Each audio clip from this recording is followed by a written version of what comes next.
1914 में British empire अपने peak पर होता था एंड उस टाइम पे ये कहावत बहुत चलती थी, the sun never sets on the British Empire. उसके बाद फिर किसने सोचा होगा कि 1914 में वर्ल्ड वॉर 1 जीतने के बाद वर्ल्ड वॉर 2 के दौरान ही 30 साल बाद एक ऐसा देश जो पूरे दुनिया पे राज करता है वो बैंकरप्ट हो जाएगा। क्या आज के डेट में हम कुछ ऐसा ही देख रहे हैं यूनाइटेड स्टेट्स ऑफ अमेरिका के साथ? अभी रिसेंटली न्यूज में आया है कि यूनाइटेड स्टेट्स ऑफ अमेरिका ने बेल आउट किया है जापानीज येन को। तो भाई सवाल तो ये उठता है कि अमेरिका ने एक दूसरे देश की करेंसी को बेल आउट करने के लिए ऐसा क्यों किया? भाई तो सवाल ये भी उठता है कि भाई इंडियन रुपी को भी थोड़ा बेल आउट कर दो, ठीक है, कहां से कहां चला गया। बट फर्स्ट टाइम ऐसा किया है अमेरिका और जापान ने मिलकर। तो सबसे पहला तो ये सवाल है कि भाई इंटरवेंशन की जरूरत क्यों पड़ी? जापान क्यों इंटरवीन करना चाहता था? अमेरिका ने क्यों उसके साथ मिलकर इंटरवीन किया? अगर आप ये देखो, ये है currency pair US dollar to Japanese yen. ये at an all time low चला गया था, यानी कि Japanese yen against the US dollar at an all time low चला गया था। इसको बचाने के लिए जापान ने कहा कि भाई हमको इंटरवीन करना पड़ेगा। जो जापानी सेंट्रल बैंक है वो टाइम टू टाइम इंटरवीन करता रहता था, जैसे कि आरबीआई भी इंटरवीन करता रहता था अगर इंडियन रुपी बहुत ज्यादा ही लो चले जाए against the US dollar. But इस बार हालत बहुत ज्यादा पतली हो गई एंड हमेशा इंटरवीन करने के लिए जापान क्या करता था, उनके पास large amounts of US debt यानी कि यूएस बॉन्ड्स हैं।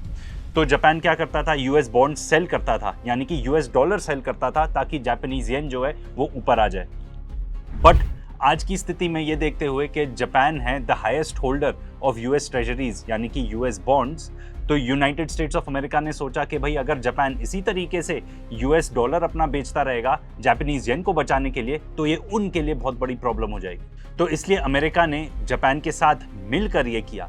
एंड इसमें और भी सस्पिशियस बात तो ये है कि अमेरिका ने ये यूएस डॉलर बेच के नहीं करा, यूरो बेच कर करा। ये भी डाउट रेस करता है कि भाई अमेरिका ने एग्जैक्टली ऐसा क्यों किया? क्या उनको अपनी ही खुद की करेंसी पर इतना भरोसा नहीं है? अब इसके लिए एक बात और समझनी पड़ेगी कि जापान इतना बड़ा होल्डर ऑफ यूएस डेट क्यों बन गया। जापान ने इतने साल तक अपना जो सेंट्रल बैंक का इंटरेस्ट रेट है उसको जीरो रखा था या नेगेटिव तक रखा था, जिसके वजह से ये बहुत सिंपल ट्रेड हो जाता था किसी भी ट्रेडर के लिए या बहुत ही बड़े इंस्टीट्यूशंस के लिए कि अपन लोन ले लेते हैं जापानीज येन में, next to nothing interest rate लग रहा है अगर कुछ लग भी रहा है तो, एंड उसके बजाय हम ले लेंगे यूएस ट्रेजरी बॉन्ड्स जो कि 2%, 3%, 4% कुछ ऐसा इंटरेस्ट रेट देते हैं। तो इसके वजह से जापान की होल्डिंग बहुत ही ज्यादा हो गई ऑफ यूएस डॉलर बॉन्ड्स। अब ये प्रॉब्लम और भी ज्यादा एस्केलेट हो जाती है जब बैंक ऑफ जापान 31 जुलाई को अपनी मीटिंग में ये बताता है कि जो उनका पॉलिसी रेट है वो अनचेंज्ड है।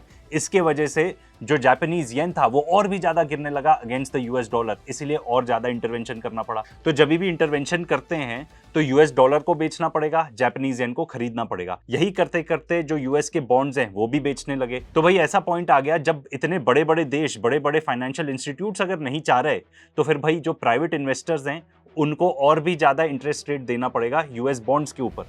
समझाता हूं कैसे। नॉर्मल स्टॉक में ऐसा चलता है कि अगर आप स्टॉक बेचो तो प्राइस गिरता है, बट बॉन्ड्स में ये होता है कि अगर आप बॉन्ड बेच रहे हो तो जो इंटरेस्ट रेट है वो बढ़ता है, क्योंकि बॉन्ड्स में अगर डिमांड कम होगी तो इसका मतलब आपको इंटरेस्ट रेट ज्यादा देना पड़ेगा कि बायर्स अट्रैक्ट हो। एंड आज की डेट में स्थिति ये है कि बड़े बड़े fund manager such as BlackRock, Schroders, PIMCO, Jupiter asset management, Europe के एंड अमेरिका के, उनको आज के डेट में इवन दो 5.2% का इंटरेस्ट रेट मिल रहा है, उनको लगता है ये बहुत ही कम है, इससे कहीं ज्यादा मिलना चाहिए। And let me also tell you कि जो 30 ईयर का बॉन्ड है जिसमें 5.2 का इंटरेस्ट रेट मिल रहा है, this is the highest since 2007। And 2007 में 2008 के बाद आपको याद है क्या आया था?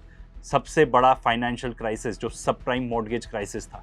एंड यही सेम चीज आपको 10 ईयर बॉन्ड की यील्ड में देखने को मिल जाएगी। एंड यूएस क्यों इतना अफेक्टेड रहेगा अगर इंटरेस्ट रेट बढ़ता है तो? क्योंकि जितना इंटरेस्ट रेट बढ़ेगा उसको और ज्यादा ब्याज देना पड़ेगा उन सब लोगों को जो उनके बॉन्ड्स होल्ड करते हैं। एंड सवाल एक ये भी है कि भाई अगर लोग यूएस के ट्रेजरी बॉन्ड्स नहीं ले रहे, which is considered to be the safest investment, तो ये पूरा कैपिटल जहां का आ रहा है, लोग यूनाइटेड किंगडम के, ऑस्ट्रेलिया के, इवन चाइना के बॉन्ड्स खरीद रहे हैं।